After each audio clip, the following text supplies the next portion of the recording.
Like they need one. Good evening, everyone. Can we call this meeting to order? Call the roll, please. Mr. Harris? Mr. Melody? Here. Mrs. May? Here. Mr. Valentine will not be here this evening, and Mr. Weininger, due to a family thing, will be here a little bit later. So,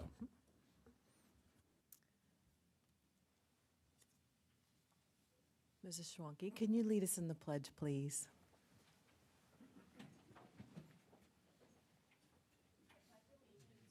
To the flag of the United States of America and to the republic for which it stands, one nation, under God, indivisible, with liberty and justice for all.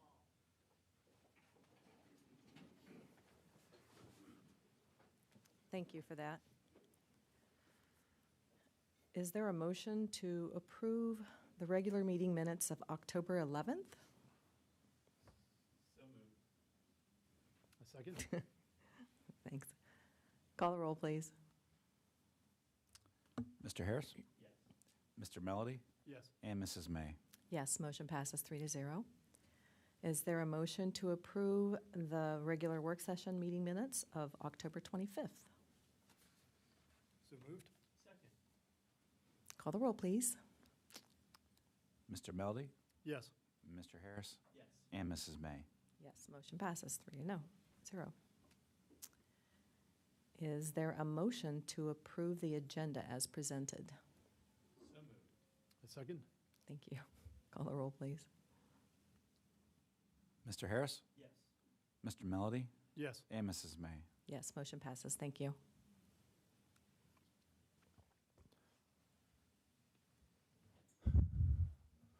Good evening, everyone. Welcome to our November presentation of Golden Shamrock. It's my pleasure to introduce Ed Panaki. Ed, come on up here. Ed is the founder of the Golden Shamrock program. He founded this program in 1990, one of the longest employee recognition programs in the state. Our first Golden Shamrock tonight will be presented by Brooke Mandooney, who is the principal at Carr Middle School.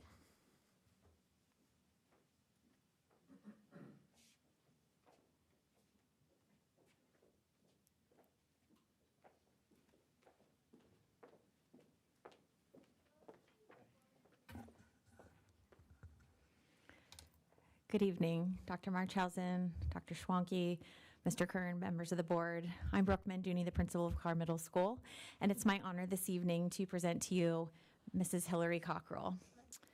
Hillary has worked for Dublin City Schools for 11 years as both as an English learner teacher and a health teacher.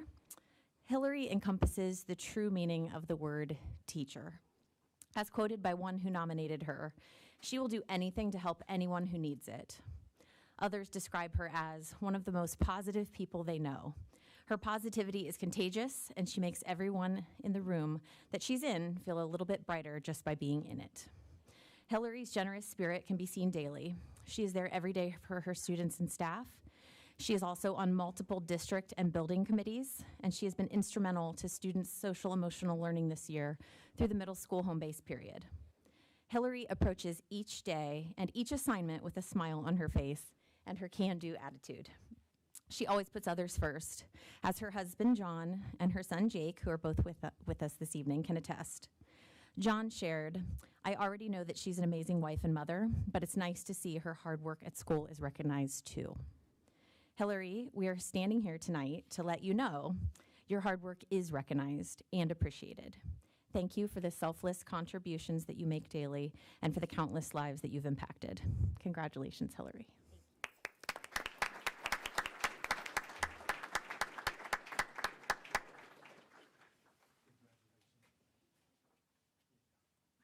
Wow, it's very pretty. Thank you very much. I really appreciate it. I feel blessed to work in such a great, supportive district, especially a district that has really just made social emotional learning really, important. And so I really appreciate this, and thank you. Thank you.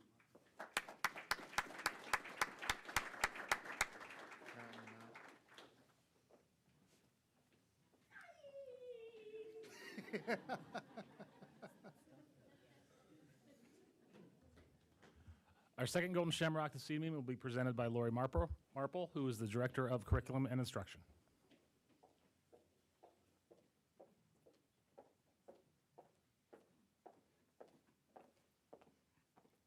Good evening, Board.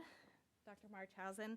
It's my pleasure to introduce Mark Etherton as a Golden Shamrock recipient. I have had an opportunity to know Mark over the years and watch his work up close and from afar in the various roles he has played for Dublin City Schools.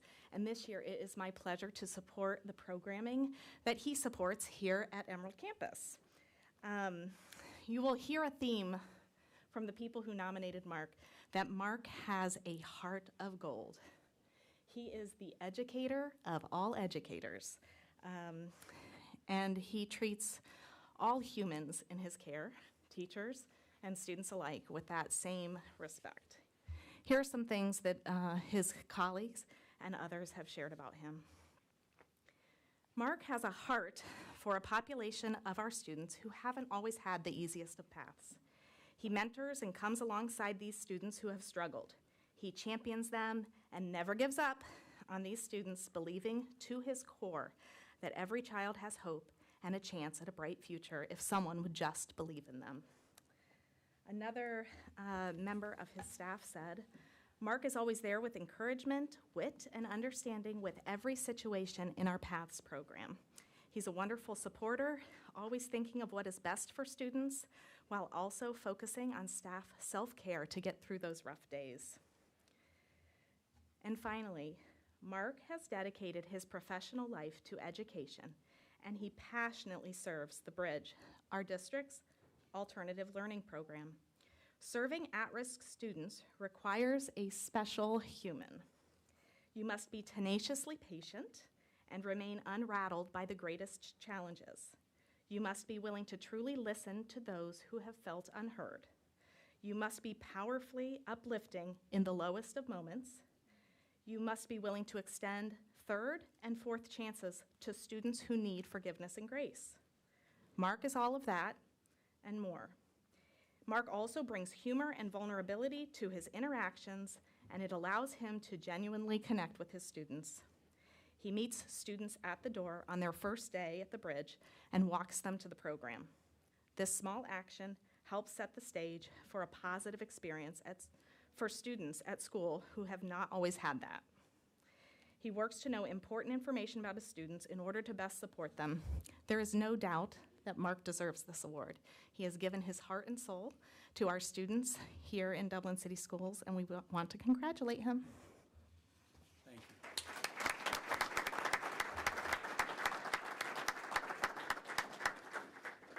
Well, I know a few of you who know me best are worried because I have a microphone in front of me, and I'm not normally quick. I normally talk quite a bit, but I won't tonight, I promise you. I'm very thankful, Dr. Marchhausen and the board, for this recommendation. Lori, my colleagues, Lori and Julie, who came out to see me receive this, thank you. I'm just 100% grateful for all the opportunities I've had to work with teachers, administrators, and support staff that demonstrate compassion and dedication to our students. It started at Scioto High School, Bridge Street, and then now here at Emerald Campus, I've been able to work alongside tremendous people.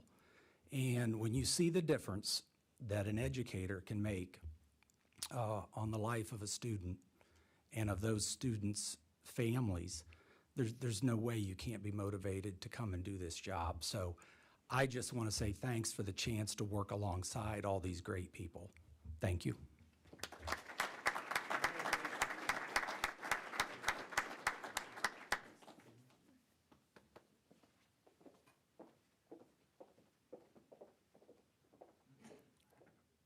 Dr. Marchhausen?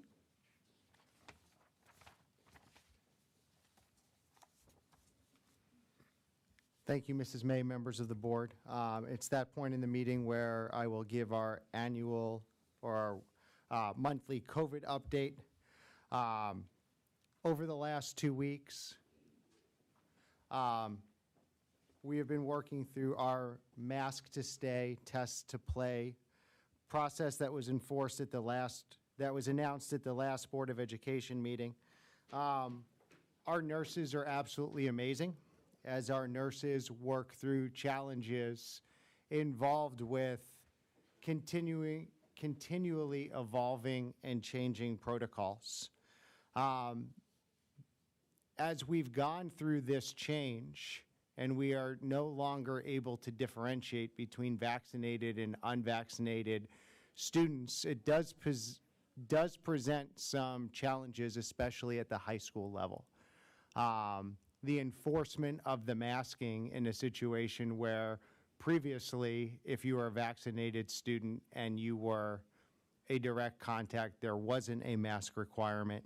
The enforcement of the masking has been a challenge, and our nurses are meeting again tomorrow under the direction of Mr. Andrus, and we will continue to look for ways to make sure that those students at the high school who fall under that modified quarantine are doing what they are asked to do by the Ohio Department of Health.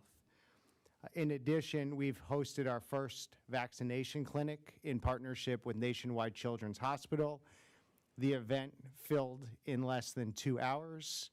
There were students who walked up who were able to get vaccinated at the vaccination clinic, and we continue to look for additional partners to be able to provide the opportunity to get vaccinated for students who would like that and whose families would like that. And finally, we're working with the Ohio Department of Health. I was in communications with the director of the Department of Health in the governor's office yesterday, asking them to consider once again releasing vaccination rates by age group. Earlier in the year, we were able to see vaccination rates broken down by age group bands, and that would be very helpful as we move forward and considering that our 5 to 11-year-olds are now able to be in that vaccination area. I checked with Mr. Andrus and our nurses today. As far as reported to us, all of the cases that we report today are mild cases with only mild symptoms. We have no reports of any students with moderate or severe COVID symptoms, even when testing positive. As of today, we have 634 mask exemptions. This has remained relatively stable, although it is starting to creep up a little bit more. I would anticipate that if there is not a change in the masking status, this number would continue to increase as elementary students get vaccinated. We will continue to publish this information twice a week, as we have with our COVID numbers and quarantine numbers. As of today at 4 o'clock, we have 101 students who are COVID positive in the district and 11 staff members who are COVID positive. We have seen an increase in the last 2 weeks in these numbers. There are some good statistics, though, that I'd like to share with the board. Since November 1st, we have had 133 positive student cases of COVID. We know that 3 of the 133 are due to school. We are confident that 102 of the 133 cases are directly tied to outside of school, and 28, the cause of the COVID infection is unknown. I was asked just tonight by a parent via email about the number of cases at one of our elementary schools. As we look at the cases, we see that the behavior outside of school is the primary spreader of COVID in our district. And that is consistent among Central Ohio suburban districts, that it's not the behavior inside of school, but the behavior outside of school. Also, when we look at our quarantine numbers, we currently have 76 students in traditional quarantine, and we have a higher number than before, 282 students in modified quarantine. 282 students are students who are direct contact in a school setting or a school activity who are now being asked to mask for 5 to 7 days with a negative test at the end of that, or 14 days without a negative test. For the board, a couple numbers and statistics on our modified quarantine. And again, I had a parent very upset about the modified quarantine and how we are enforcing the masks at one of our high schools. We have had 774 students in modified quarantine since the beginning of the school year. Of those 774, 5 have flipped to positive. So modified quarantine allows us to keep students in school. It allows us to keep students in school safely. And of 774 students who are in modified quarantine, 5 have flipped to positive, 3 in the month of September, 2 in the month of October, none in the month of December. So again, another parent had asked about all of these positive cases are due to the changes that were the result of the House bill that when ODH released the new guidance. We have no indications that any of the increases are due to anything we've done in school, any of the changes in legislation, or any of the changes in our quarantine procedures. We get a lot of conversations about transparency. A lot of people saying, we want to know what you're thinking. We want to know what you're doing. We want you to be ahead of the decisions that you make. So I lay out this timeline, letting you know this is what we're thinking. This isn't a promise. This isn't a commitment. This is what we're thinking based on what we know right now. With the 5 to 11-year-old vaccinations available for students, the month of November would allow parents who would choose to get a vaccine for their students time to get the first vaccination. The month of December would allow parents who choose to get their students vaccinated an opportunity to get the second vaccination with a reasonable time between those two shots. We know that we have a number of families who travel during the holiday period, and in conversations with physicians, there's concern that the holiday travel could lead to increased exposures. So a tentative timeline could look something like on Tuesday, January 18th, we could make masks voluntary at our elementary schools. I'm not announcing the timeline. I am saying to our families who have questions both about should I get my son or daughter vaccinated, or the flip side, when are you going to take off the masks? Are masks going to be forever? These are things that we are considering. Being fully transparent, this is what we're thinking right now would be a plan as we could potentially move forward. If we were to continue with this plan, in an event that there was a positive case in a classroom, the classroom would fall under ODH's modified quarantine, and that classroom would be masked for 2 weeks. If we had a number of cases in a school, the school could be masked for 2 weeks. We have a number of elementary schools right now that have incredibly low case counts. We have a couple schools right now that have incredibly high case counts. If you look at the case counts right now by school, Abraham Depp Elementary would be mask required. Eli Penny would be mask required, but we have other schools that would not be mask required. And we would work with our physicians and with the Department of Health and our nursing team to say, what are those thresholds that would allow us to safely have a building without masks and a building with masks? As educators, we know masks have an impact on learning. Anyone who says masks are easy, masks don't have a cost, has not looked at the data on nonverbal communication, on being able to see people's faces, on the importance of proximity with our students. The research is clear. I was on a call with leaders from Ohio State on Friday, and we're starting to see more research. We are hurting our students by wearing masks in school. We are damaging their education when we wear masks in school. No, wait. But our students have to be safe and healthy. The first thing is keeping our students in school safe and healthy. So that's our primary concern. But as soon as we can safely take the masks off, that's what we want to do. So we talk about transparency, we talk about being open. This is tough stuff. We're going to have some hard conversations, and we're going to have to go through some uncomfortable conversations where some buildings are going to be masked and other buildings aren't going to be masked.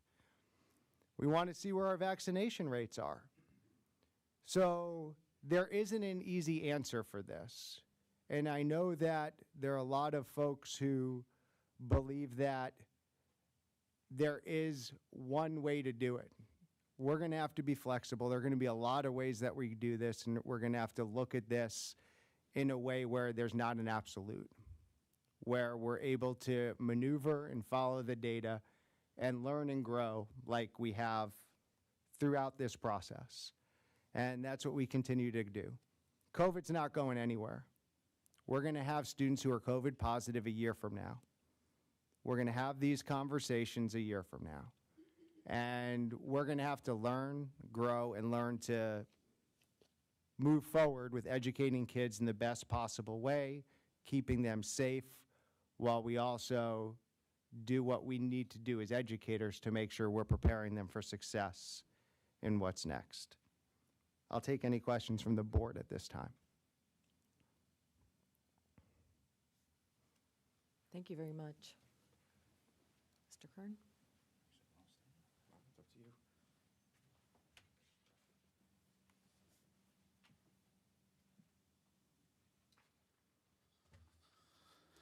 Members of the board and everyone, I got a big crowd tonight for the 5-year forecast. That's great to see, so thank you, everybody. Sorry, a little humor here. So just a reminder for everyone here and stuff, the 5-year forecast, we're required to, by state law, twice a year, give a 5-year forecast update. This one in November and one in May. The one in November here, we've added another year. We're on up to fiscal year 26. This is a great planning tool. This is what we use to kind of guide our operating expenses, which is what we do from day to day, which is primarily our teaching and learning that is going on with our staff and our students. So this is the general fund. This is an overview of where we're headed in the next 5 years. As you can imagine, anytime we talk, the first couple of years are going to be a little more accurate, and then as we get farther out. But typically, as you've seen, as I give my monthly financial reports and as we finish up the year, usually we're pretty close. We're within 1% or less in certain areas. So we feel really good about what we're doing. I'd like to give thanks to Tyson Hodges, who's my assistant treasurer, who put a lot of work into this also. Typically, he would be here and helping present, but as a good, loyal employee, he scheduled his vacation around the original board meetings and thinking we would have it next week or the week before, so he took his vacation this week. So he's had a plan for a while, so we figured we'd let him have that time off. So anyway, so we just want to get into a few updates as we come from May. We still have a positive cash balance through June 30th, 2025, is actually by about $4 or $5 million slightly higher, which is good news. We've had a couple things come into play. If you remember in the spring, they were going through state budget, and the state funding, which is only about 16% of our budget, but it is significant in that sense. Was going through House Bill 110, which is the Fair School Funding Plan. We had estimates at that time. Now we have a little more information, but they still haven't. And then the complexity of it all, they're supposed to have true good estimates out in actual numbers in October. ODE has now pushed it back till December. So hopefully, what we're relying on right now is the Legislative Service Commission from the state legislature and their preliminary simulations that they ran. I will talk about that a little more, but that is out there. That's something new. As always, we had property value growth due to new construction and reappraisal. Well, not reappraisal, was triennial update this year. I'm sure many of you probably saw your property values when the county auditor went up. And so we're up over $4 billion in value at this point. And so we've had new construction as it continues to grow. As many of you just look around the district, commercial, but also especially residential, as you look in the northwest quadrant of the district in Jerome Village. That's going out there. Property tax collections, even through the pandemic, held solid. Actually, we come in about 99.15%. We estimate typically at 98%. So no abnormal delinquencies, as one might expect. So things are holding strong there. one of the things I think that helped out is helping out the budget over the next couple years. We've got a couple rounds, actually 3 different rounds. We're into rounds 2 and 3 of ESSER monies through the federal government and passed through the state. 4.76 million with ESSER 2 and 10.69 with ESSER 3. 2 big things I would say primarily are going out of there. DCS Virtual and the staffing and operating of that. DCS Virtual is the online version for the parents who chose for their students that they thought was best for the delivery model for elementary and middle school. So that is being out there, and also to help offset our one-to-one initiative, and even build up our capacity and inventory of Chromebooks for our students so they can continue to learn and support our one-to-one initiative in middle and high. But I also know we got quite a few in replacements at the elementary level too. So that was good to help offset the general fund. And as you'll see from the other charts, even though we will have growth, it does not keep up with our increase in costs. And I believe we're doing enrollment projections tonight. So we're not doing them tonight? Okay, we'll do them eventually. So sorry about that. Revenues and expenditure, the next slide here, is I call the run rate slide here that we like to do. As you can see, the blue line up there, I am colorblind, so I'm assuming that is blue, hopefully, right? And the red line would be the expenses as that line continues to grow, and the green is our cash balance. And as you know, we passed in November 2018 a 5.9 operating mill levy, along with no new millage bond issue, and the PI levy, no new mill PI levy too. But as you can see, as any district like us, and I'll talk about a little bit more when I get to the slide of revenue sources, that we're so reliant on the local property taxpayers and the way the state funds us as compared to maybe some other districts. This is a very typical slide as you pass a levy, and especially with us growing in enrollment, you will see this and how those graphs go. One of the slides that you do see there is the purple line is kind of our 60-day cash balance line. So GFOA of North America sees 30 to 60 day as operating expenses of the cash balance as a good standard of kind of where you want to be at that time. But what that typically does is then indicate when we might have to look at several different things, whether it be new revenue through property tax levy, and combination of expense reductions, which we're always looking at. We're looking for very efficiencies that we have out there. Some of the cuts we made due to state cuts that we had previously in fiscal year 20 and 21 due to state cuts. We did bring back the media specialists this year, which were out last year. So those are back at the elementary level, are back in this forecast and represented there. So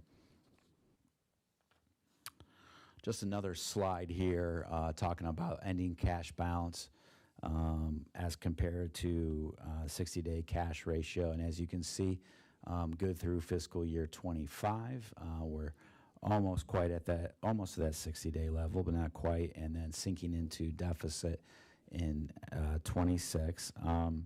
We can't have, unlike the federal government, we can't be in the deficit. So we will have to do something as we go into fiscal year 26, which would start July 1 of 2025.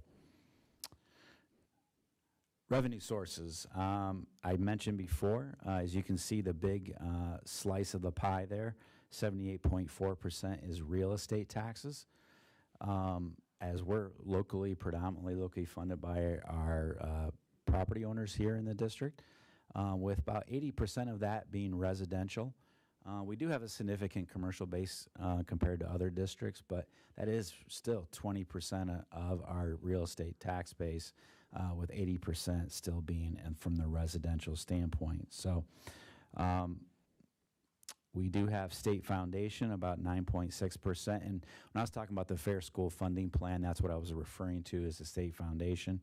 We do get other state monies, and that's help offset us as local property taxpayers, is the homestead and rollback deduction, where the state reimburses us that for any old voted levies for that. So there again, we are so dependent on our local taxpayer, and House Bill 126, I believe, or is it 125, is before our legislature right now, actually getting hearings in the Senate Ways and Means Committee, I believe started last week and this week, is 126, where if you look at the Board of Revision or the Board of Tax Appeals for just a commercial property, we don't review any residential property, but on the commercial property, to make sure people are paying what they're supposed to be paying as far as the value they have there, because it affects everyone with how millage is calculated, the effect of mills. And so if someone has too low of value, that means, and normally you would have your value correctly, you're going to pay more because of that. So we have to protect our interests that way, and this bill would severely hamper where we'd be able to do that. And not realizing, for example, I know we had some settlements with some of the hotels in the area.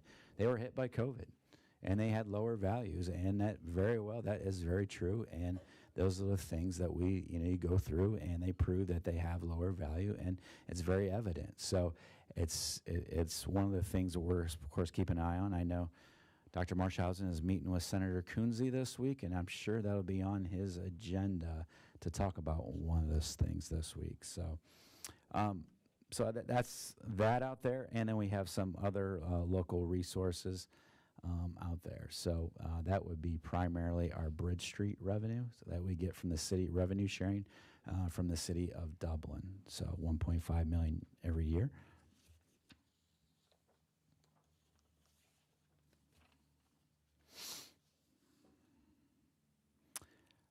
With the Fair School Funding Plan, if you look at the forecast there in the state foundation line, 20 and 21 are kind of outliers in a sense, since we had reductions. If you do go back to fiscal year 19, you do see we are slightly higher in that area, but we are still, which with the idea of the Fair School Funding Plan was to get people off guarantees, and you get what you guarantee, meaning what you get from the year before or wherever else may be out there. Caps was another comment that we used to have before, where you'd have growth in revenue, where we're supposed to get, say, for example, $10 million more, but yet they would cap us at a certain percentage increase from year to year more. So we will turn into a guarantee in fiscal year 22 and 23. What we don't know with this new Fair School Funding Plan, it's challenging. Every 2 years you have to go through this process. Like I said, it's only 10%, but it's still very significant to what we do, is to go through this. Is they haven't committed to funding. The Fair School Funding Plan was developed by superintendents and treasurers to be implement over a 6-year period. They've committed to legislature, committed to 2 years of that funding and nothing beyond that. So we will see and continue to advocate for our district.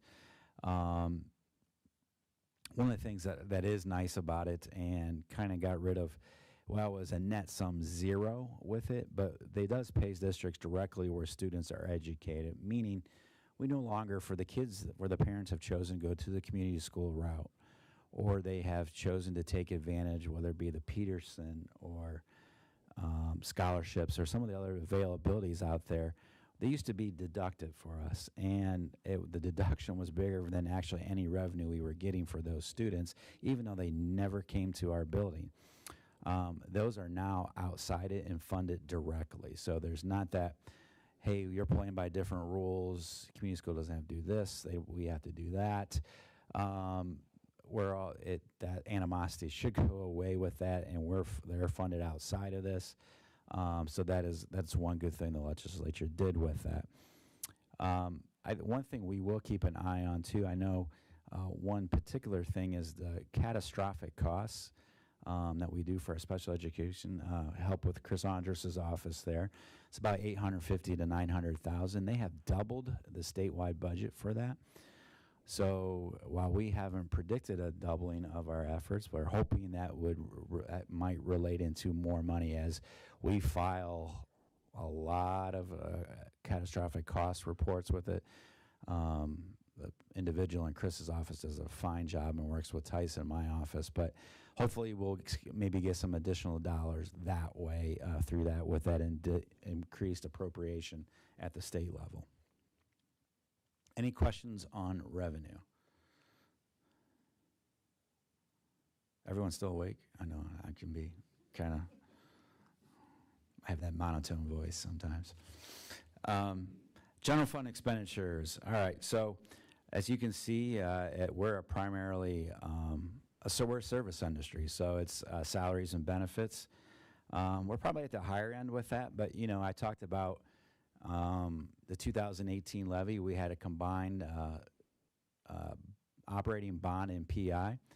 So it allows us to take some of those money where we would have to, other districts may have to use operating and fund that outside of this. So we're very fortunate to have that 2 mil PI, which did not, it was no new millage, so did not increase taxpayers and their millage. So that's able to get us about $7 million a year to help with renovations, parking lots, roofs, HVAC. I think, Jeff, you're improving a pretty big HVAC project this evening over at Old Sawmill, so an older building over there to get stuff. So that's what that money is intended for. The bond dollars, of course, renovations of this building, preschool, 2 new elementaries, and the middle school. And as we talked about last board meeting, and you'll start seeing stuff more, is the Jerome additions. So that will help fund that's out there. So like I said, primarily this is salaries and benefits. So this is our staff doing their work that they do every day. Purchase services, that's 2 big things. That's our utilities out there that we have to take care of our buildings there, heat and water and so forth, and electric. And then we also have out of there is one of the things we have our sub pool that we have that's significant that is coming through purchase services. And then you have materials and supplies, which is the materials we use every day, textbooks and such that we have out there. So that's a very small part. Like we said, the biggest thing we do is our salaries and benefits. And 2 things that we did, I'll talk about it now. I guess I can talk about it later too, is I talked about adding back those, one of the things we added back to it was the 14 media specialists back into this year. And then one of the things, once the ESSER monies expire, which is in fiscal year 24, at this time, if the need is still there and we predict that that need will still be there, and it's a nice thing about being farther out, it could change, it could be DCS virtual. And so we'll have to evaluate that, but right now we have predicted that will be continue to be an option for parents out there for their students that they wish to do that option, and so that will be added back and starting in fiscal year 25 for that. So that's one of the things we do as part of a staffing plan. It's very important.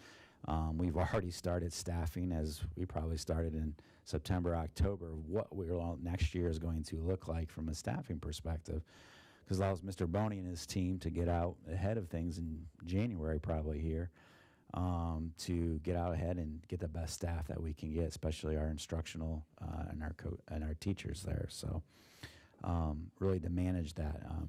Tyson I talked about he was a performance auditor at one time, and he would go into, when he's auditor state's office, go into districts that were in fiscal watch or emergency and be like, okay, what's going on here? How can we help things? They didn't have staffing plans. They didn't know what they were, they would just say, hey, we're doing this. And even if they lost 3,000 in enrollment, they hadn't reduced teachers. They continued with that. So that's a very important thing. As you can see, with 88% of it is really watching that staffing plan and making sure not only to meet our growth and our student needs, but also watch and see where we can have efficiencies, where maybe normally where we can move things around and not have to add staff. So it's very important. As you can see, expenditures continue to increase. One of the things in this forecast, like it's a very small percentage of it, but we did have a little higher inflationary factors in our purchase service and our utilities and our supplies area with everything going on. I know they talk about transitory inflationary factors right now. I think they're going to probably stay here. So I don't think they're just going to be temporary. So we factor that in there. So hopefully that keeps us on par with stuff. I know we'll be really watching that, Jeff, when we do those Jerome editions and with the CMR out there, and hopefully we'll get some good bids back and stuff with that. So and the supply chain too, of course, getting that out there. So as you can see, continue to grow and increase enrollment pressures. So. And it leads us to one of the last slides here is our ending cash balance in days. I talked about 30 to 60 days. And as you can see, we're in that 33 to 60 range in fiscal year 25. So that would indicate probably, and we're looking at something in calendar year 24, potentially for an operating measure potential on the ballot.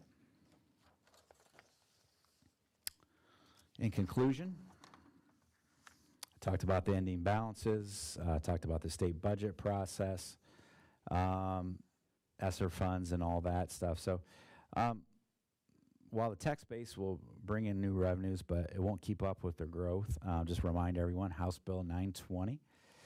House Bill 920 is, I talked about transitory inflation this time. House Bill 920 was passed in the late 70s when we had hyperinflation at that point. So as you saw, maybe you saw your big property tax increases with triennial update, maybe 15, 20% or more compared to depending on your property. Your taxes don't go up that much. It only goes up on the inside millages, which is 4.4 mils.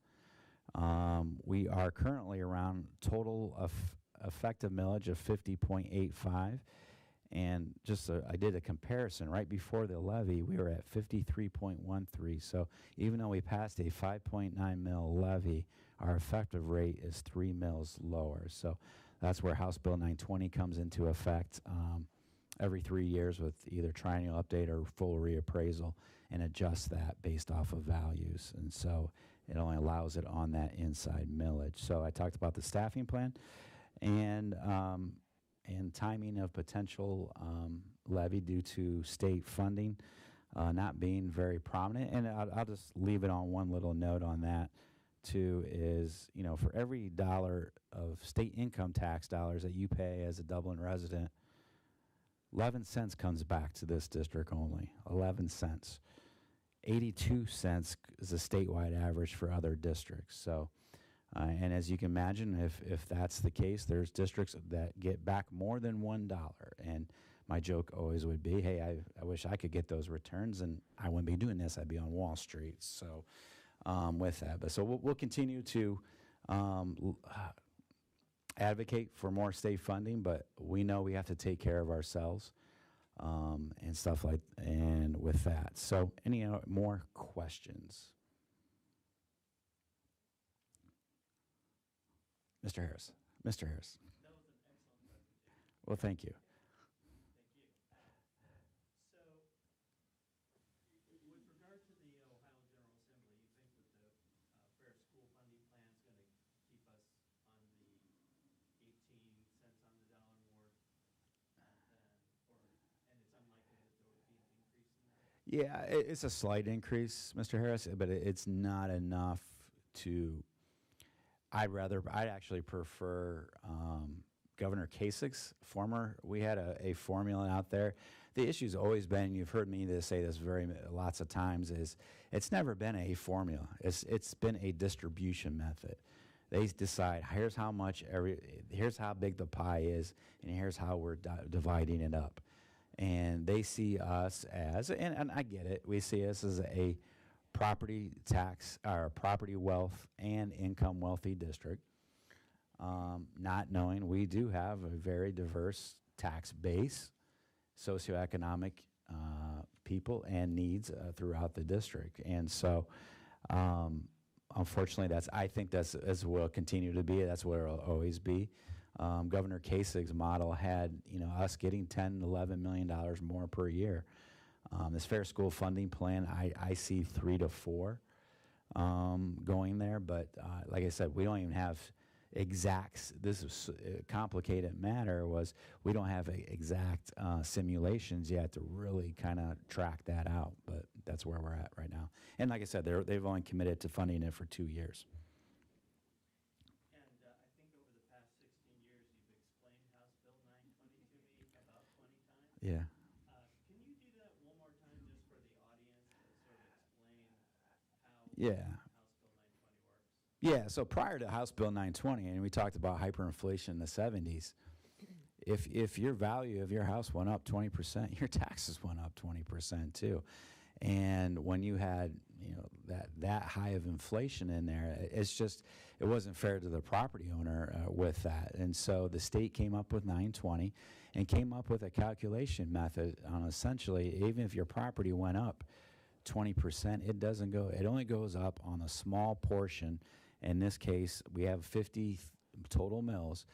It only goes up on the 4 mills of what's called inside millage. Inside millage, there's 10 inside mills that every, it's broken up between, we get 4.4 of it, the county gets some of it, the city gets some of it, some of the township gets what's called inside millage. And so that's the only thing it's allowed to grow on when the value goes up. Now, mind you, back in the Great Recession, we had values that decreased. And so it adjusted those effective rates up to, it could work the opposite. It worked the opposite way.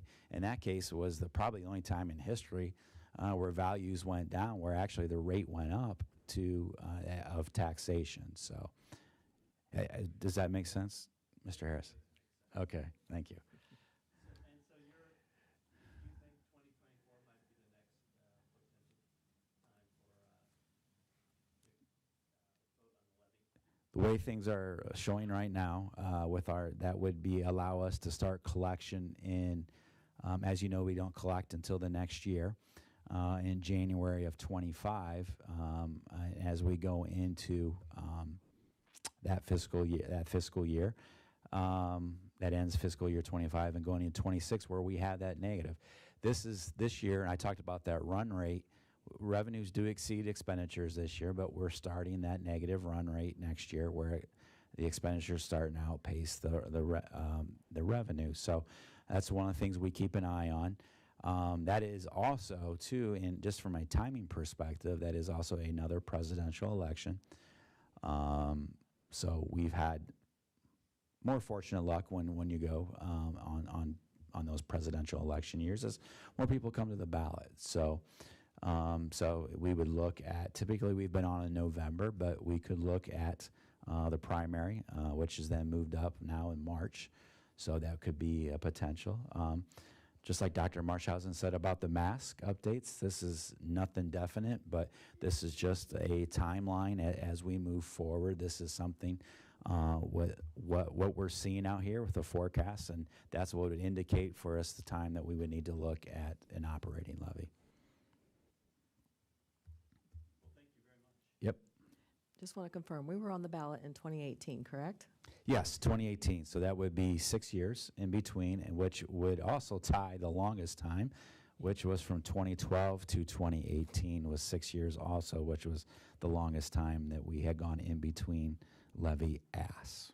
And in 2018, we were hoping that the levy would last till 2022. Yes, for 4 years. So we're getting 2 extra years out of that. Yes. Thanks to your all's. Yep. Thanks to everyone. So thank you. Yep. Anything else? Thank you, Mr. Kern. And are there any speakers signed up for speaking for, items on the agenda? There are none. We will have another public participation at the end of the meeting for action items, for non-action items. So, and we have 7 people signed up for that when the time comes. Thank you. Board of Education committees, does anyone have any updates? That's been all crazy. Thank. Quick question, Yes, you may. as you prepare for your comments. Have you started to think, or could you, at some point in the future, discuss with us if there's a increase in pre-K that's a part of the President Biden's administrative plan? Have we thought through how we might do that? And I noticed in today's paper that there's a discussion on the Columbus Public Schools, and they're offering online pre-K. So those are some of the creative thoughts that we may have to consider into the future after you figure out how to get all the kids and teachers into the building safely today. If you give me 3 or 4 slides, Mr. Harris, I will roll your question into my presentation. Because Mr. Kern kind of teased that we would look at enrollment projections, and I do have some things to share today. So as we look at that, if you give me a couple slides, I'll roll that into this presentation. Thank you. You're welcome. I thought you were going to ask me about taxes related to the township, and I was going to say, not yet, Mr. Harris. So we'll have those conversations, I'm sure, in the future. Superintendent's Board of Education report. A couple discussion topics that I'd like to clarify. First of all, I would like to congratulate Mrs. De Silva, Mrs. Gillis, and Mrs. Rigby for their election to the Board of Education. We have started having conversations with them. They joined us this evening, and we will get them up to speed as quickly as possible because we can't skip a beat come January 1st. So welcome and congratulations on your election to the Board of Education. At the last board meeting, we had a brief conversation about board policy 5111, which is non-resident eligibility for tuition. We've had a number of families due to supply chain issues who had been told by builders that they would be able to move into their house within 90 days of the start of the school year. And our policy would allow someone to be tuition-free for 90 days. After 90 days, they would need to we would start collecting tuition. We are down to probably 8 to 10 families who, as of today, which would be the 90th day, still are not into their homes, but they're going to be very close to being into their homes.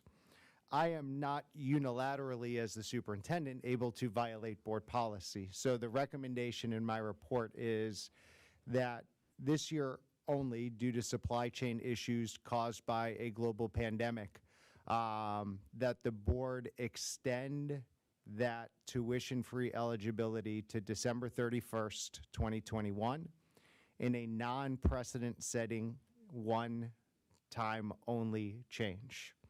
And you would grant me the authority as superintendent, because I'm the one who enforces that, to extend that to December 31st. Any family that was not in their home by December 31st would then start paying tuition at that rate.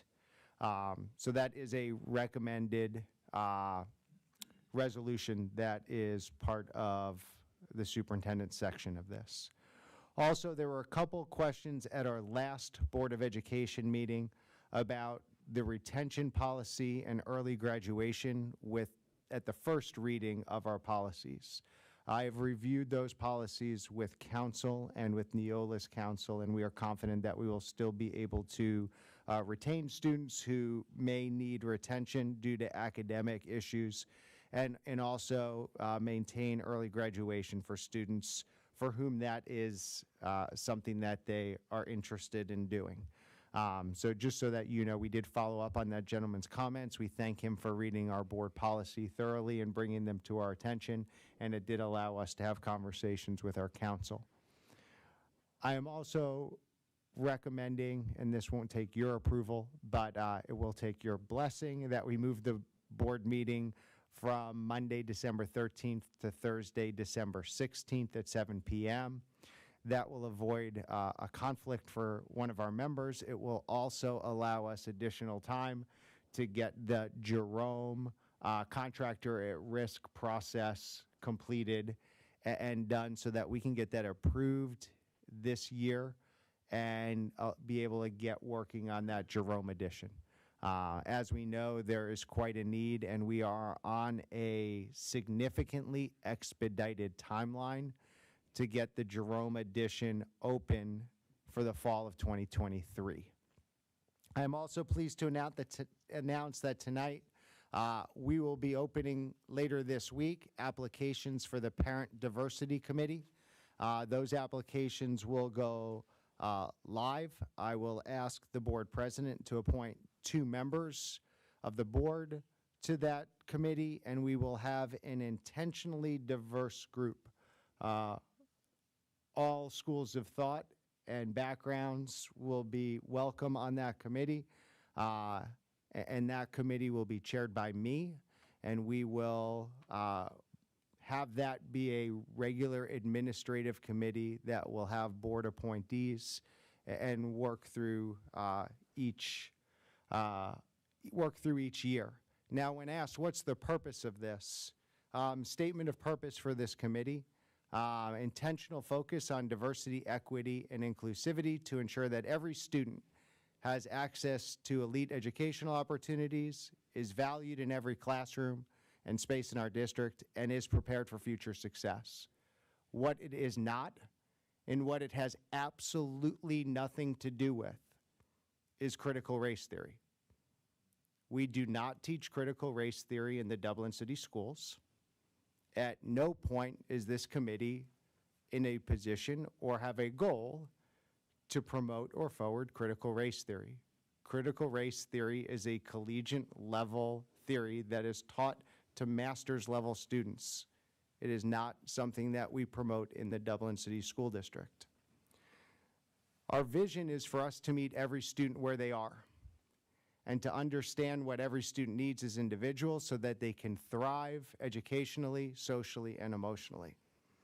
And lately there have been some of our professional development resources that have been taken out of context and shared in social media. And I'll give you a couple examples. We have sat our teachers down at one of our PDs and worked through scenarios with our teachers. What do you do if? What conversations do you have if your student asks you about a certain topic? What conversations do you have if a student comes to you and asks to be referred to by a different name or a different gender pronoun? Of course, we have those conversations with our teachers.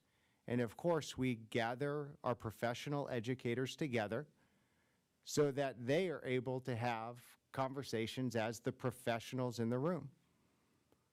There's also been some documents that have been shared, such as our gender identification form, where students are allowed to change the gender by which they are referred to in school. This is a document every school district has across the country. It is a Title IX requirement, and we as a district are required to provide our teachers with Title IX training. We are not promoting any specific behavior. We're supporting every student where they are when they come into our classrooms. And when we talk about our professional development is designed to create opportunities for our teachers to look through different lenses, to see how those kids are coming into their classroom each and every day. So that when we have students who come to us with different needs in an incredibly diverse community, that we are able to support each and every one of those students in the best way possible. So yeah, we have book talks. And sometimes when we have book studies with our teachers as adults have tough conversations and read literature that allows them to open and broaden their thoughts. Because we don't support ignorance, we support the opportunity for, as the adults, to prepare ourselves to work with kids who come to us with real problems and real issues each and every day. And these are some of the things that this committee will look at, that we'll be able to have conversations about. And by having board members on that committee, the board will be able to then, in the board committee section, report back on what has happened to that committee. So we'll take applications in November and December. We will appoint members to the committee in January. and the first committee meeting will be planned for February of next year. Now, enrollment. We've asked for 2 separate enrollment projections. We've received one of those projections. We anticipate the other projection in early December. The enrollment in our northwest quadrant is outpacing any expectations. In fact, when we look at the highest expectations from the earlier projections, we're really hitting them and in some cases exceeding them. I'll give you an example. Depp Elementary is supposed to grow by 54% in the next several years. We can't fit any more kids at Depp. As a community, we're going to have some difficult conversations in the next couple months because we simply do not have room at Depp and Eversole. When we get those second projections, leadership will bring to our board some potential options for overflow for the 2022-23 school year. We want to avoid redistricting again, but as we look at the challenges that are taking place, you can't put kids in a building that doesn't have any more room. The addition on Jerome will allow us for the next 5 to 8 years to be fine at Jerome. Right now, what's causing us to lose sleep is next year, Depp's supposed to if we don't do anything, Depp's going to have over 900 kids, which isn't going to work. There would become a point where without any action, both Depp and Eversole would be over 1,200. And that just isn't possible. So, Mr. Harris, to your earlier question, as a community, we're going to have to look as we approach 2024 on what are the solutions that we want as a community. And we've talked about what's the optimal size of a high school. We're going to have to dive into those conversations. Do we want, and Mr. Kern, don't throw things this way, what's all-day kindergarten look like? What does a preschool look like if preschool is universal and all 3 and 4-year-olds have a preschool slot that's available and funded? It would be nice if the state would fund all-day kindergarten.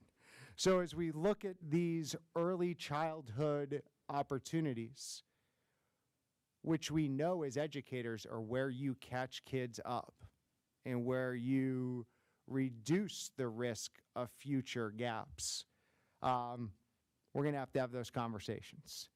And it's not going to be pretty, it's not going to be easy, and we're going to embrace the productive discomfort that goes along with that. So that's where we are with enrollment. Mr. Harris, I do think there are conversations that we'll need to have. Because obviously our current preschool, if we made preschool available to all 3 and 4-year-olds, isn't going to hold them. So those are conversations and opportunities that we will have as a group. Finally, a summary on extracurricular successes. It has been an awesome fall season. When we look at all of the different places, and I'm going to apologize if we missed anyone here, because our student athletes and our band students have knocked it out of the park this year. We just had Jerome's boys soccer team, which didn't even win the OCC, make it to the state semifinals, had an amazing tournament run. We will recognize at our next board meeting a young lady who won the state in Division I golf. Kaufman's boys were state runners-up in cross country. Their girls were state qualifiers. Their girls soccer was district champs. When you look at Scioto won for the 3rd year in a row, volleyball, the 3rd year in a row, boys soccer. Their girls soccer team won the conference. They had multiple players of the year.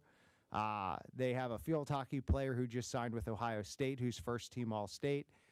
It has been a great fall season, and to look at something that in 2020, 2021 looked nothing like we wanted high school sports to look like. This fall has been fun, and it's been fun for our student athletes. It's been fun to be at football games, to attend the band competition, and to watch our kids excel. And I'm looking forward to a great fall season. And all of this stuff, for the people who get nervous, all of this stuff is figured in. And we had 5 kids who went from modified quarantine to flipping. Our kids are resilient. They're doing exceptionally well. And our advisors, coaches, and teachers do a phenomenal job as role models with the young people that we have the opportunity to serve in this district each and every day. So I'll take any questions from members of the board. No questions, but I want to say thank you for sharing good news. It's good to hear. Thank you. Okay. It is recommended by the superintendent that the Board of Education approve items 6C, approval of new revised deleted policies for the second reading, and 6D, resolution authorizing the superintendent to extend the 90-day tuition-free education policy 5111. Is there a motion? Is there a second? I second. Any questions? Call the roll, please. Mr. Harris? Yes. Mr. Melody? Yes. Mr. Weininger? Yes. And Mrs. May? Yes, motion passes. Thank you.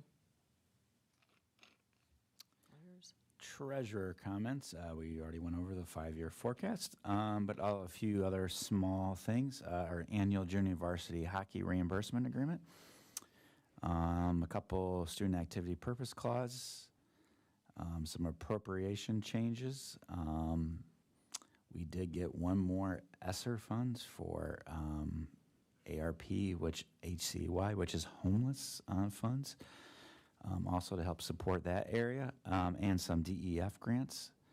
Approval of the 5-year and approval of the October financial report. As you can see, we're in line with estimates at this point.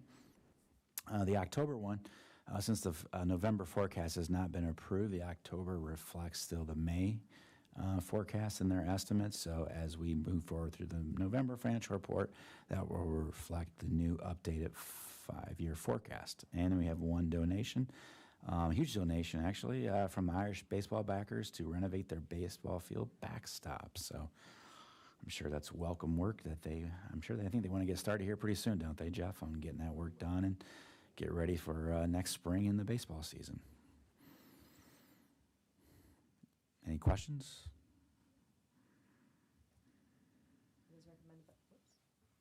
It is recommended by the treasurer that the Board of Education approve items 7B, approval of junior varsity hockey reimbursement agreement, 7C, approval of student activity purpose clauses, 7D, approval of appropriation changes, 7E, approval of 5-year forecast, 7F, approval of the October 31st, 2021 financial report, and 7G, approval of a donation to Dublin City Schools. You've been busy.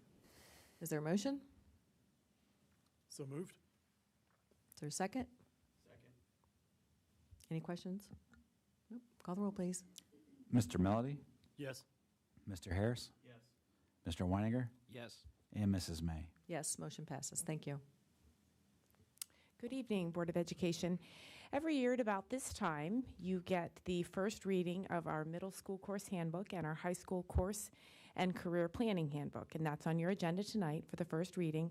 I'd like to thank the teaching and learning team who have spent many, many hours editing, adjusting, updating, adding, subtracting, and working with high school principals, working with our administrators here at Emerald Campus, working with guidance counselors, connecting with department heads. So it's a heavy lift to get this done. It's important to start early, though, because we will, as soon as this is approved, we will start scheduling classes, building the master schedule, and that will consume all of spring in our middle and high school. So thank you to Teaching and Learning. If you have any questions tonight, Dr. Bailey, Lori Marple, Christy Venny are all here. If not, they're happy to take emails, phone calls, whatever you might have in the coming weeks. Thank you. Before I leave, any questions for tonight? Okay, you know where to find them. Thank you.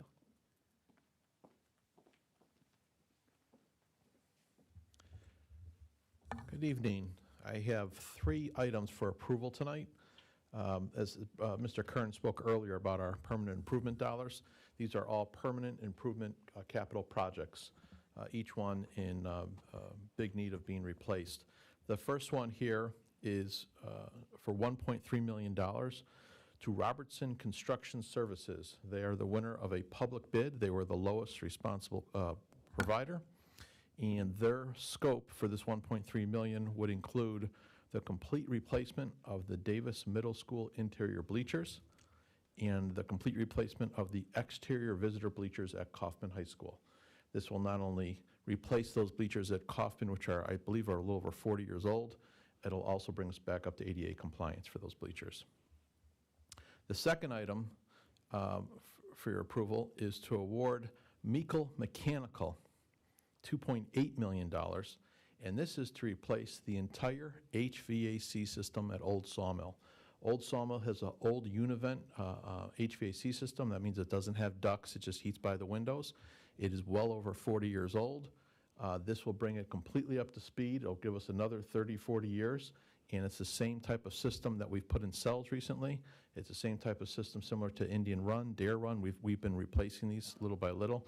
This is a big one. A little bit more money than our budget was last year, but this is the inflation and the logistics and everything else that goes into this, these prices. But again, this was publicly bid, and this was the lowest responsible cost for this. So those are the three projects for your approval tonight, if there's any questions.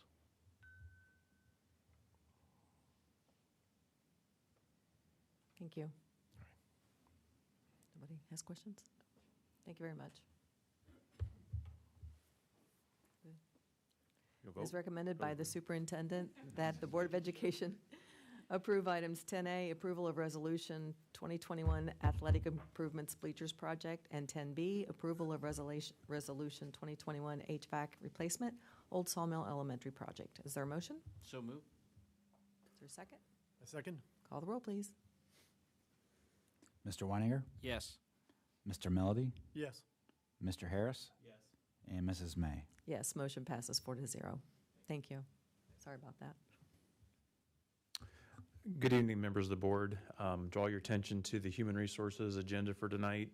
The first section's on the certified agenda, and we have 3 retirements on for your consideration. The first is Jim Gray, music teacher at Scioto High School, who will have 37 years in Dublin City Schools. Karen Kendall Sperry, Spanish teacher at Dublin Jerome, 26 years in our district. And then Terry Yeager, language arts teacher at Sells Middle School, will have 31 years with the district. Also on the certified agenda, there are 2 new hires on for your consideration. First is Nicholas Dillon. He's being hired at Dublin Jerome to teach band. The band teacher, Ron Lewis, is going to Dublin Scioto to finish out the school year.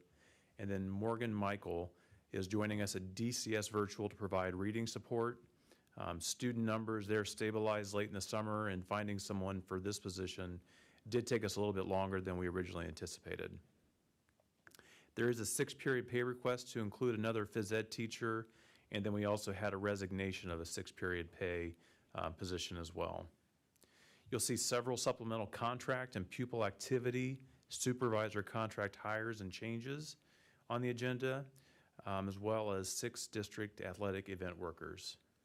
And then lastly, in the certified section, we have 2 requests for home instruction tutors and an hourly support request for DCS Virtual French grading and oversight. Moving on to classified, the classified agenda, we have 4 resignations and 2 retirements on the agenda. Laura Bauer is a guidance secretary at Sells Middle School. She has 26 years of service in the district. And then Claudia Hughes is a special ed bus aide, retiring with 13 years of service in Dublin City Schools. There are 13 new employees that are on the agenda tonight. 2 unpaid leave of absences on for your approval, and then a salary change. And then lastly in that section, you'll see a new job description on for your approval. The Community Liaison Event Specialist, it's a repurposed position in our Communications Public Information Department.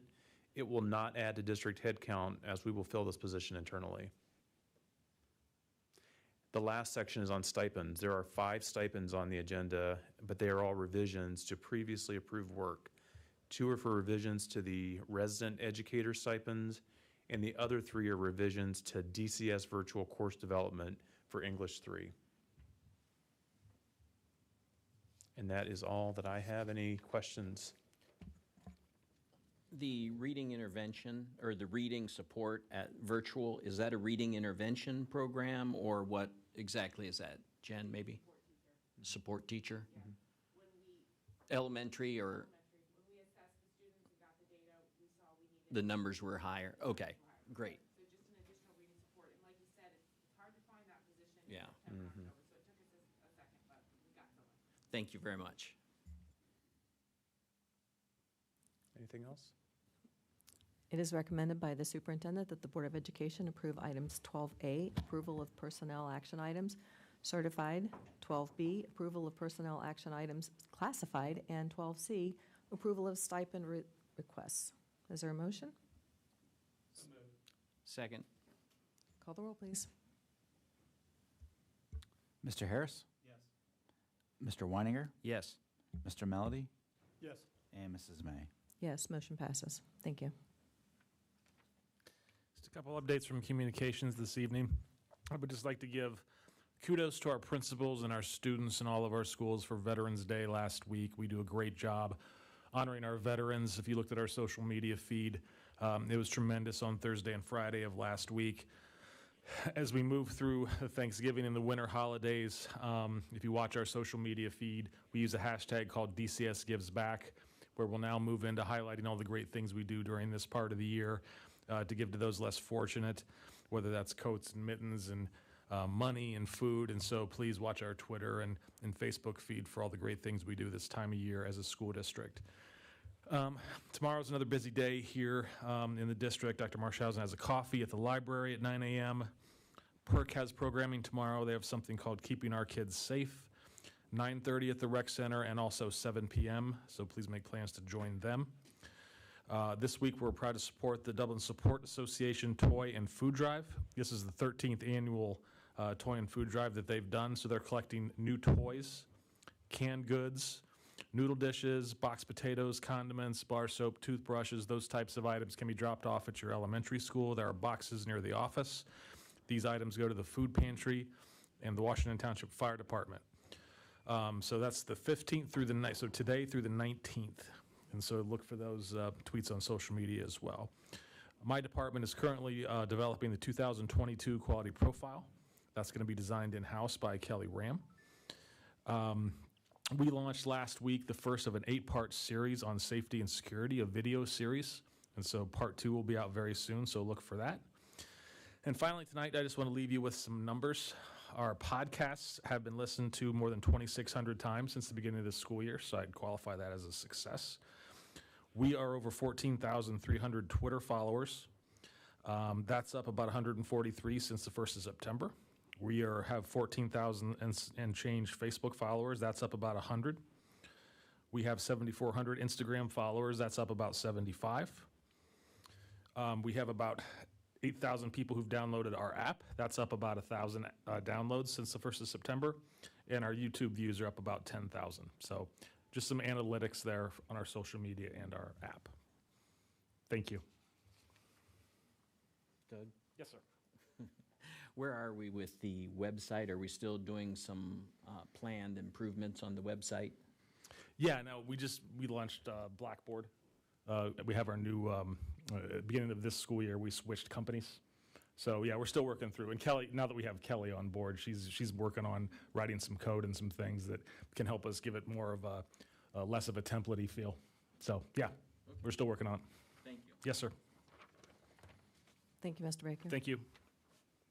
Are there any items for board discussion? Nope. We will now have public participation for action items not on the agenda. Before we begin our public participation for this evening's board meeting, I want to take a moment to review our board policy on public participation. As a board, we recognize the value of public comment and the importance of allowing members of the public to express themselves on school matters of community interest. We are also committed to conducting our meetings in a productive and efficient manner that allows fair expression of comments. Our board policy 169.1 sets the following rules. Public speakers are required to register in advance and are required to begin their statement by announcing their name, address, and group of affiliation if there is one. Each statement is limited to 3 minutes. Comments that are frivolous, repetitive, or harassing may be prohibited or stopped. Comments that are abusive, off-topic, obscene, or irrelevant will be prohibited. During public participation, each member of the public should direct their comments to the board as a whole. Consistent with our policy, this is not a time to question individual board members or district employees. And on that note, first up we have Kevin.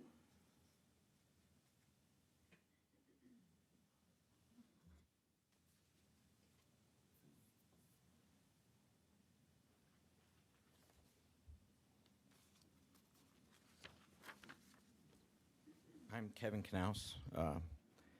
We're part of the district. Unfortunately, 3 minutes. I'm going to try to get it in. I'm going to read fast. So, we're all blessed to live in America. It's a great country, but it's not perfect. We're a work in progress, always reaching for a more perfect union. We believe in knowing our history, and we want it taught to our children in its entirety without bias. We believe every life is important. We also believe in social justice, diversity, equity of opportunity, and inclusion. While these are powerful concepts in which our country has placed our hopes, these concepts are being hijacked by a political movement which subverts these ideas to say that whites are inherently guilty race, an inherently guilty country that must adopt race-based socialism to atone for its past sins. As an American, I see this movement in one that rejects individualism, individual merit, free speech, personal responsibility, objective truth, independence, and the nuclear family and personal choice, and replaces them with focus on power imbalance between identity groups based on race, gender, and sexuality. This movement reduces the complex, heartbreaking, and multi-tiered problem of disparate outcomes to an unconscious conspiracy of white supremacy. This movement has led to detrimental actions in public schools across the country and an increase in hiring educators based on diversity of identity rather than diversity of thought or merit, separating children into oppressors and the oppressed, and foreclosing on advanced placement classes and gifted programs for not having the correct skin color ratios. Our second grader isn't being taught the postmodern background of critical legal studies or critical race theory, but the aggressive shift in how progressive talk about identity and racism has inevitably filtered down into our schools. And with the opening left by the disastrous mishandling of COVID is now being ushered intentionally in the door. My kids don't know color. They also recognize people. They only recognize people. It's unfortunate that they will learn that the differences in school because of the curriculum that's being implemented. We as parents are watching it unfold right here in our very own district. It's abundantly disconcerting. And Shayna Chan will be giving some concrete illustrations of our concerns. I'd also like to personally congratulate Dinah Rigby. We're glad to have you, excited to have you on board.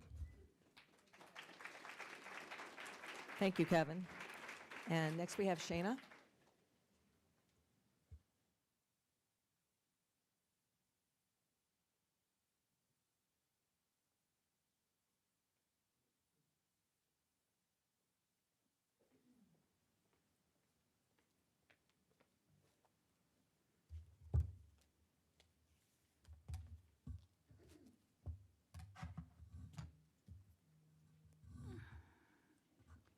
Short. I'm Shayna Chan. Exhibit A, 2 books promoted by my children's elementary school as vital and necessary and a great opportunity to discuss anti-racism with our kids. Both these books are based on the theory of systemic racism and the conspiracy of unconscious white supremacy. Both are evidence and logic-free, but full of rank bigotry. Exhibit B, the hiring of a new superintendent who in February publicly expressed his anger at parents who will not get on board with his 10-year program to root out systemic racism, who stated that we have too many white teachers and he plans to go outside to find more diversity of skin color, and is committed to take the opportunity that COVID has created to embed DEI and SEL into our schools. Excuse me, we cannot To throw shape- in, no, we can't do this. Yeah, we can. This is a video Okay, that is on. next. Keep on. To shape the future of our children and to push an agenda in the face of an appalling resistance. He was referring to you, parents. Exhibit C, a new diversity director who just last year publicly affirmed her Okay, this is enough. systemic Excuse me. racism, white privilege, and identity over merit. This is on the web. This is I'm going to ask you to step away from the podium, and who's please. developing programs for our children and our teachers, and has taken over a rebranding of our school while dismissing us. It's been 6 weeks, Dr. Hamilton. Have you fit me into your schedule That's enough, yet? please. Exhibit D, an SEL director who's been hired for a program that lacks an evidential basis for existing in our district, that focuses heavily on race, gender, and sexuality, with surveys that ask 11-year-olds how often they have sex and if they would like to get high first. Exhibit E, a stack of information anonymously leaked,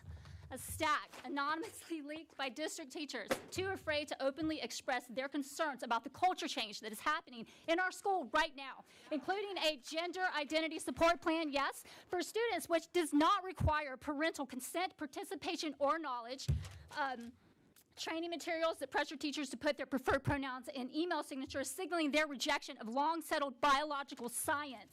Training materials directing teachers to keep a child's gender dysphoria a secret from the child's parents. Training materials that refer explicitly to systemic racism and CRT in a favorable manner. Taking away a parent's choice whether to wear their mask by sending home information implying students must mask to stay in school, while never individually informing parents that a mask exemption is readily available to anyone who applies. And a board that sees all this happening and is doing nothing during a 2-year educational COVID gap. And after the Ohio State Board of Education just rescinded its anti-racism resolution in October, specifically condemning assigning characteristics to a group of people based on skin color. The goal should be to provide our children with a well-rounded education, not to replace an indoctrination with another one. Thank you very much, You're Ms. welcome. Chan. And We then if you appreciate do it. that, you will have time to deal with the shortage of substitute teachers, the shortage of Thank bus you. drivers, and the appalling lunch menu that we're having right now. Thank you for your time. Thank you. Michael Boland. Is Michael here?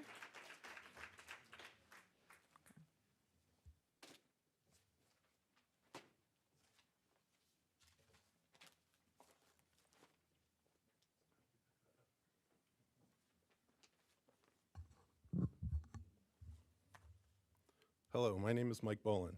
When I was in kindergarten, I was terrified that my house would burn down in the middle of the night. For months, I struggled with sleep.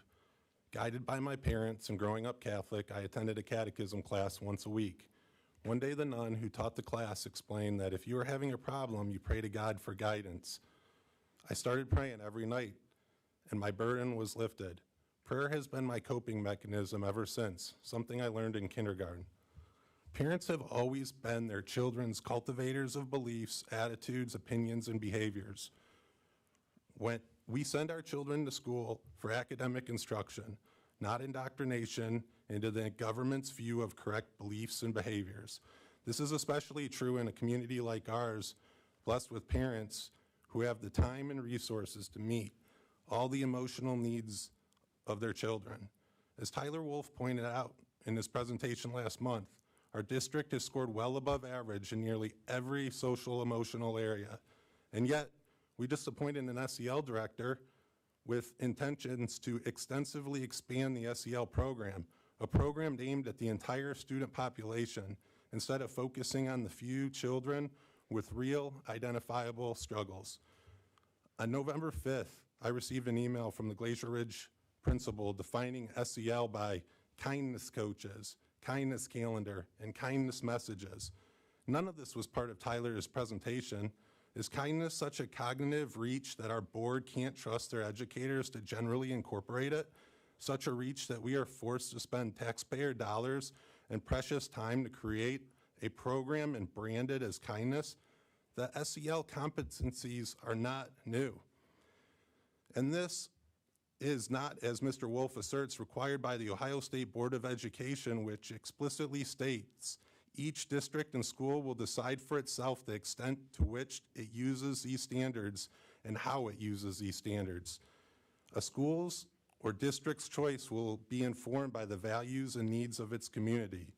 My previous mental health questions about COVID were nothing more than bait from the district to come up with a solution and use SEL as a Trojan horse. From my perspective, the district sees or creates problems and comes up with a solution. The approach needs to change. The system needs to be looked at and identify what is creating the problems to begin with. Masks, the sugary snacks you're sending home with my kid every day. Dr. Marchhausen brought up, and I quote, "Why do our students have more challenges than ever before? What do we need as a district level team?" End of quote. As a district level team, shouldn't you have already simplified and clearly defined the district's responsibility and the parents' responsibility? Personal health decisions are surely not the district's responsibility. The district's responsibility is to focus on academic excellence. Students have more challenges than ever before because the family unit is continually attacked year after year, and parent involvement is denied because the school district has taken it upon themselves to parent our children. Thank you. Mr. Barnes?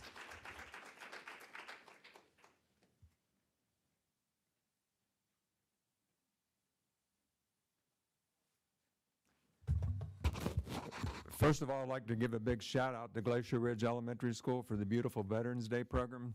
I was deeply honored recognition to Angela Gould, the teachers, the staff, and the student body. God bless them, and God bless America and the many troops that have fought and died for this great country. There was something that Governor-elect Youngkin of Virginia said during the campaign that I can't stop thinking about. When asked questions about the public schools and CRT, he said to stop teaching children about differences that divide us and teach children those things that unite us and bring us together. I began to reflect on the JEDI agenda in the Dublin City Schools and ask whether it is bringing the community together or tearing us apart. You decide. Why? Could it be that the Dublin City Schools have become the epicenter for a social activist movement? Is it being led by someone who is a self-described great disruptor and said she does what she does intentionally and in spite of what others think? Her views became very clear to me after listening to an interview on race and white privilege and generalizations made about people based on race. The director of JEDI said, "The sum of lived experiences tell me certain things about certain people." This is prejudice and it's stereotyping.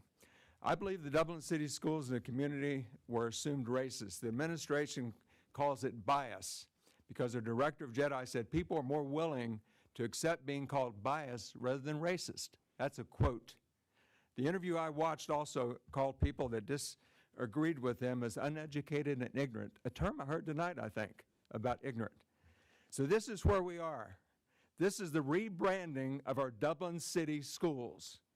We are uneducated and ignorant, all of us, I guess. And if we disagree with them, we are biased or homophobic or whatever other word they want to try to describe us. We should all believe in life, liberty, and the pursuit of happiness. That's the way we were raised. We believe that all people should be treated with respect and dignity without regard to race, sex, religion, ethnic background, sexual orientation, whatever.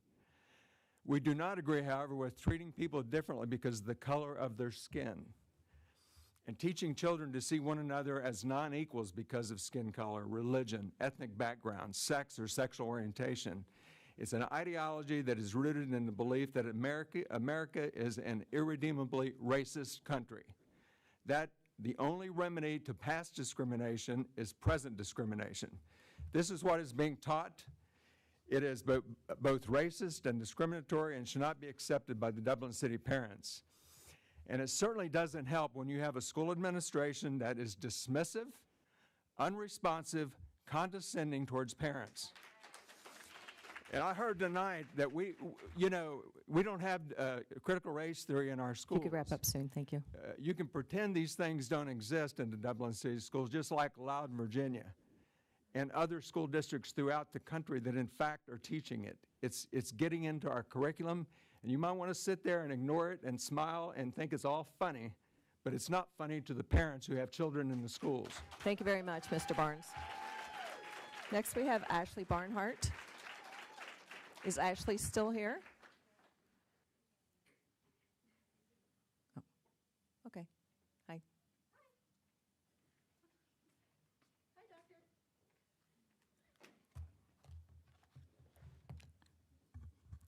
Hey, everybody. I'm Ashley Barnhart. I have a few questions regarding statements our superintendent made on the October 11th board meeting. It was stated that parents were surveyed and 80% were in support of vaccine clinics at schools. Because none of the parents that I know, myself included, received the survey, started to ask more questions and learned that of the approximate 16,500 students, 8,500 received the survey. Approximately 3,000 responded. Is it funny? And approximately 2,400 were in support of the clinics. Since truth and transparency are important to our district, it's imperative to explain that this survey was only sent to residential parents for school placement. So the 80% in favor is actually closer to 35%.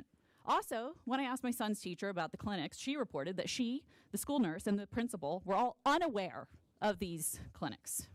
Why would our superintendent state these inaccuracies as overwhelming facts? Also at that meeting, you spent an extensive amount of time explaining how greatly prepared the district was this year for COVID.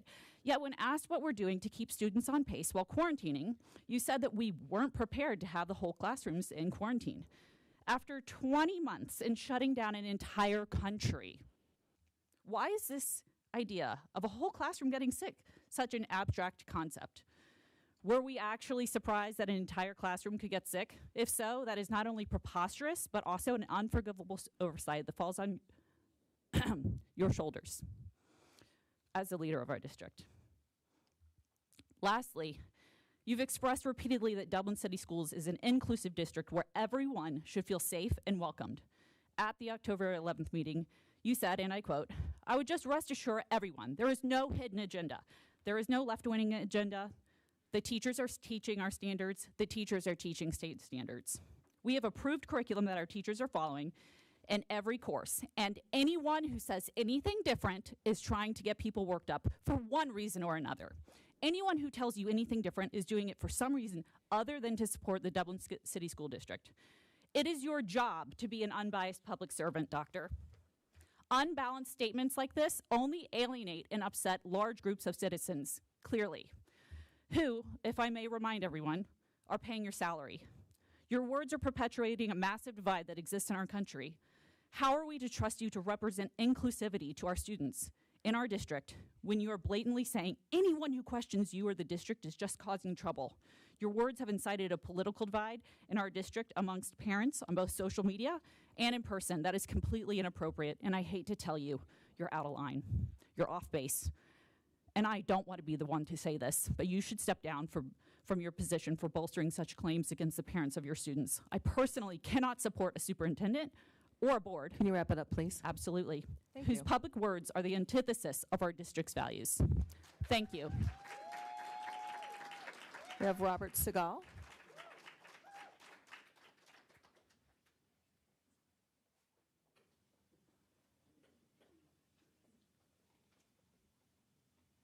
Good evening. My name is Bob Siegel.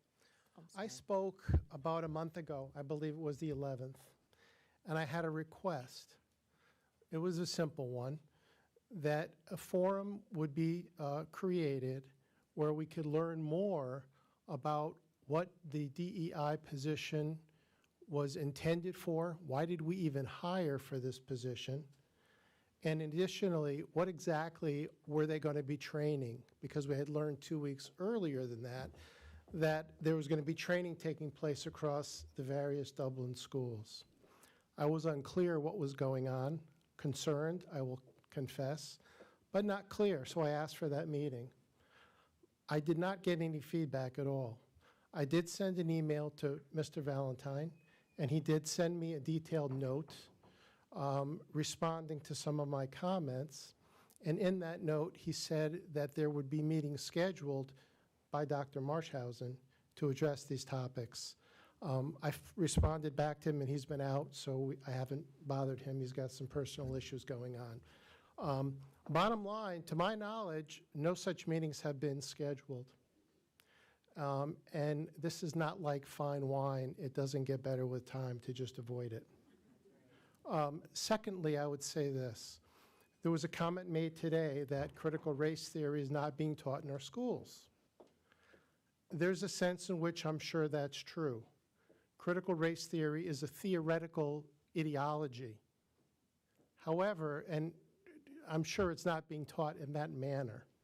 At the same time, I do believe some of the tactical tenets of it are creeping into the schools. So let me give you one example. I'm the legal guardian for a nephew of mine. He's 15, he's a freshman at Jerome High School. I asked him what he was reading in an English class that he's taking right now. He showed me a book that my wife ordered online, written by a literary giant named Trevor Noah Trevor. It rang a bell. He's a comedian, a late-night comedian, pretty far on the left. Okay. I asked him what he was learning about in that class. Well, he told me he was learning about white privilege and systemic racism. That's what he told me. This is a youngster who doesn't really know what these things are. I found it deeply disturbing.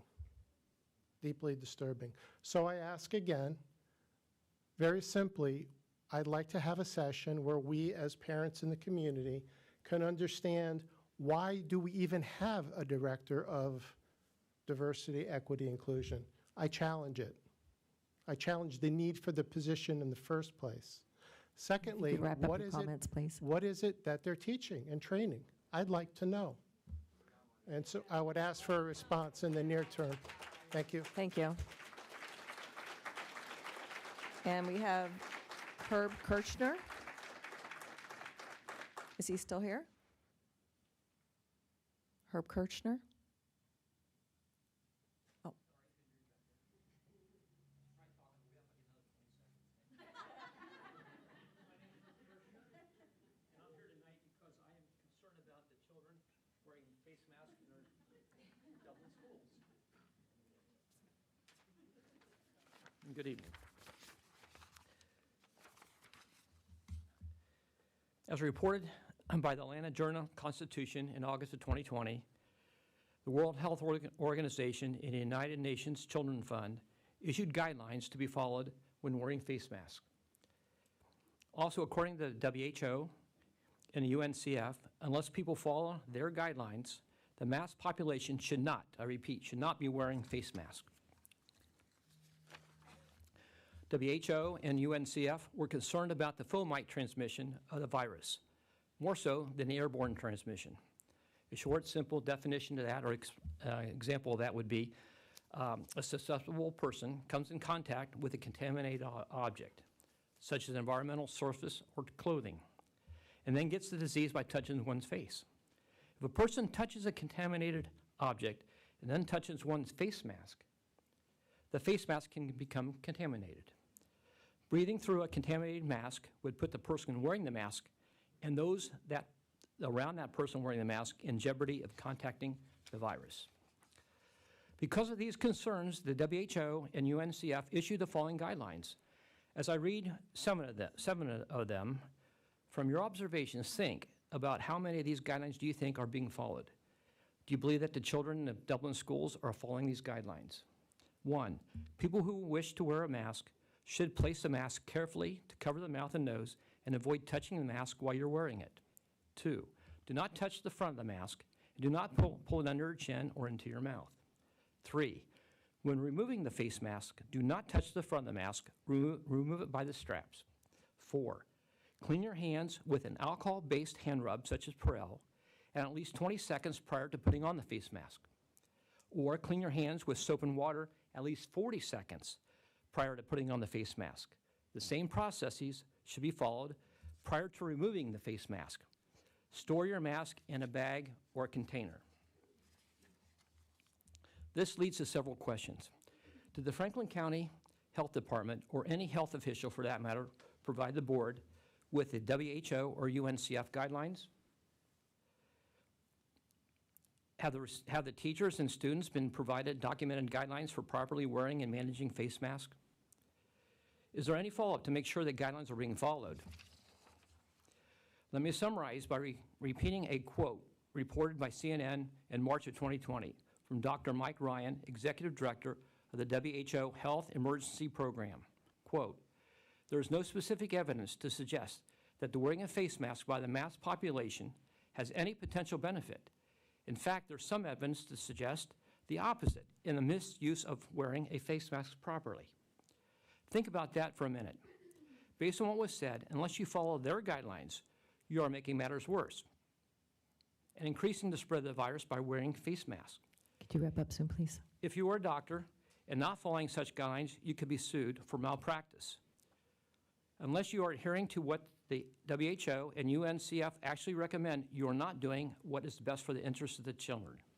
It should cancel a face mask mandate in Dublin City schools. Thank you. Thank you.